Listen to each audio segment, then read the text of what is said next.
السلام علیکم دوستانو، زه الیاس نگار یم او تاسو ګورئ نگار ټي وي. دوستانو تاسو ډېری سمارټ فون استعمالوئ او زیاتره خلکو ته د موبایل سیټینګ پته وي او که تاسو یو انډرایډ یوزر یې نو دې ویډیو کې زه تاسو ته کوم سیټینګ او اپس ښیم.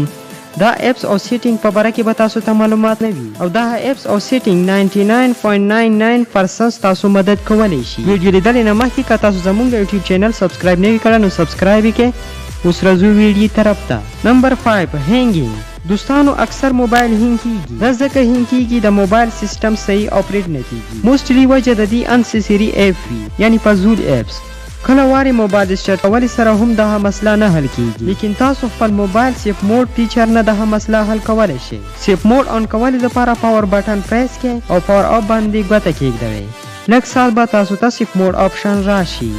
نمبر 4 ګوګل لینس. دوستانو ګوګل باندې ډیلی تاسو ډیر سیزونه سرچ کوئ، خو مسله دا ده څه هم سرچ کوئ هغه سیز نیم ضروري وي او که تاسو مخکې څه سیز دی او تاسو یې نه پیژندئ نو تاسو ګوګل لینس په ذریعې سره موبایل کیمرې باندې سرچ کولی شئ. ګوګل لینس یو داسې اپلیکیشن دی دې مدد سره یوزر خپل موبایل کیمرې سره تصویر وباسي او دې په باره کې معلومات حاصلولی شي. فار ایگزامپل تاسو مخکې جانور یا پروډکټ وي، تاسو د دې تصویر واخلئ او ګوګل لینس باندې سرچ کړئ نو تاسو ته به پوره معلومات راشي. دینه علاوه کوم لینګویج وي هغه هم تاسو ټرانسلیټ کولی شئ.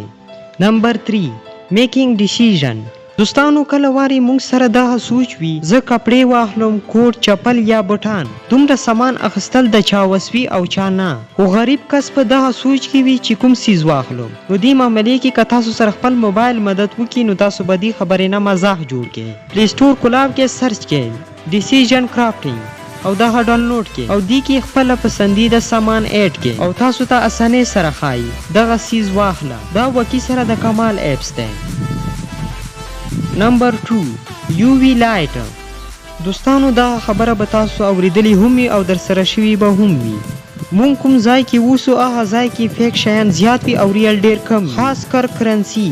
خلکو نه بیوقوف جوړ کی او نقلی کرنسی ویر کی. بینک او ایکسچینج وغیره کی خلک یو وی لایټ سره چی کوي او که یو عام شخص وي هغه فیک نوټ چی کول غواړي نو هغه څه وکړي. نو تاسو خپل موبایل سره هم کرنسی چی کولی شئ. تاسو یو وایټ کاسټیپ واخلئ او دې سمال حصہ نیمه کې او موبایل فلیش لایټ باندې ولګوئ او بلو مارکر سره دغه ځای کلر کې او دینه بعد بیا نیمه حصہ ټیپ ولګوئ، دوباره هغه ځای کلر کې. دینه بعد که تاسو د موبایل فلیش بال کې نو دا به یو وی لایټ ته چینج شوی. اوس تاسو نوټس وغیره چی کولی شئ.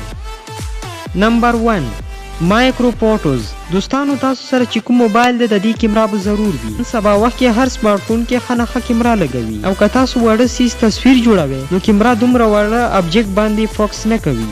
اوس تاسو د سیمپل هیک سره مایکرو ابجیکټ کلین پکچرز وباسلی شئ. دوستانو تاسو به دغه لیزر لیدلی وي، شاید تاسو کې به زیاتره کسانو سره دغه موجود هم وي او دې لیزر نه لیزر لینس سره وباسئ او خپل موبایل کیمرې باندې ولګوئ. دې مدد سره کله کیمرا یوز کړئ الټرا زوم پرووایډ کوي.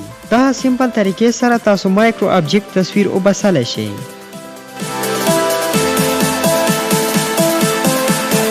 او که تاسو دغه ویډیو خوښه وي نو لایک یې ضرور کړئ او پارت 2 لپاره کمنټ وکړئ.